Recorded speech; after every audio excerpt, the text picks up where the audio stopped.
This weekend, I took a in-depth look at the Fantasy Creatures action figure playset.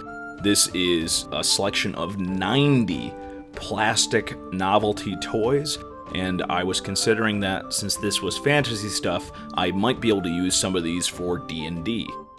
As you can see, the dwarf is almost in scale, and that's the big issue here. All these creatures are going to be much larger in scale than most D&D miniatures, so a lot of them aren't going to be useful. However, if you take a look at the dragon sculpt, that looked halfway decent. Obviously, this is a cheap plastic toy, but it seems to be in a very similar scale as the young dragons from the D&D and Reaper line. And also, I really liked the old school, two-headed ogre thing here.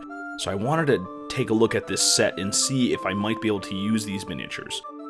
As you can see, the centaur here looks mostly in scale to D&D, but kind of cartoony. And they have these weird legionary, giant skeletons, and I'm not sure if I'm going to have a use for those. And unfortunately, we're going to have a bunch of miniatures that I'm not going to have a use for, these three sculpts in particular. The first step is seeing if these miniatures will prime properly with my new method of cleaning with rubbing alcohol. And I was actually surprised. They seem to take primer pretty well. I cleaned them properly, soaked them in some rubbing alcohol, and yeah, even when you bend the kind of rubbery material here, which, it's kind of that weird bonesy type of material, even with putting full pressure on my fingernail, I was not able to scrape off a ton of this.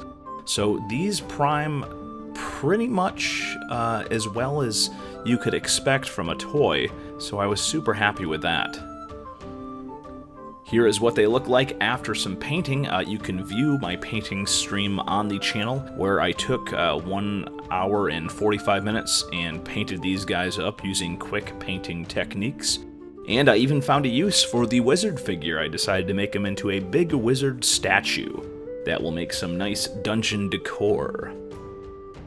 Now, frankly, I think the standout is definitely the two-headed ogre. These guys have some great old-school feeling to them.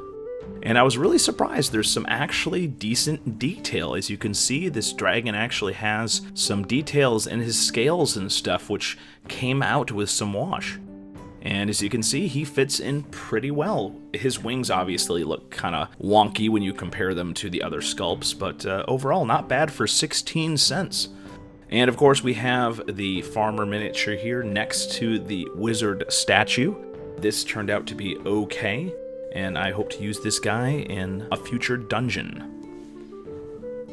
But overall, the standout miniature was, of course, this, what I dubbed the two-headed Hawaiian Ogre. Now, obviously, this thing might have been like an Etten or something like that, but he's just the right size to be kind of like a weird ogre mutant, maybe some sort of weird half-breed or some sort of smaller breed of ogre. And he's pretty cool looking, and I am definitely going to use him in my campaign. If you have any questions, please ask them in the comments below, and you can also follow me on Blandco YouTube on Facebook if you want to know the next time I'm going to be streaming.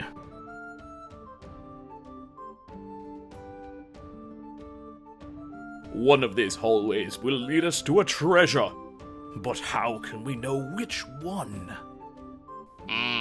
You're really not seeing this?